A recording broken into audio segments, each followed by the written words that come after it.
Well, this strategy was supposed to come out a week ago. It was originally designed to shield consumers from rising energy prices. But then the war in Ukraine broke out, and the Commission delayed the strategy by a week in order to give it a completely new focus, which is weaning the EU off of Russian energy. Now, we've been briefed that this is going to be a dramatic overhaul of EU energy policy that can reduce the EU's dependence on Russian energy by 2/3, almost 80%.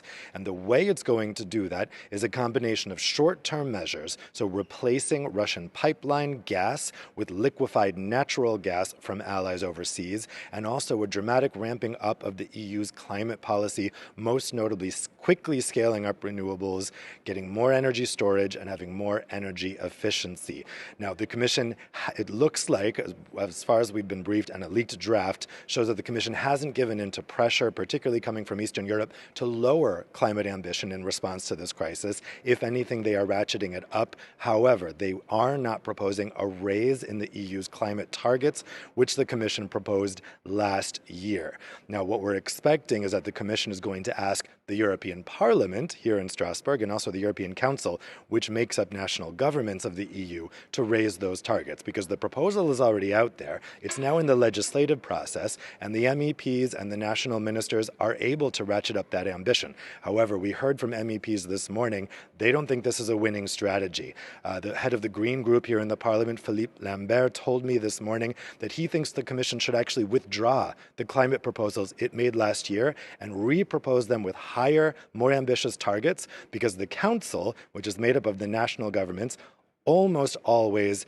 lowers the ambition of Commission proposals. And the likelihood that the Council of National Capitals is going to agree to raise the climate ambition from what was proposed last year, that is a 55% emissions reduction by 2030, is unlikely unless the Commission now takes the unusual step of withdrawing the proposal.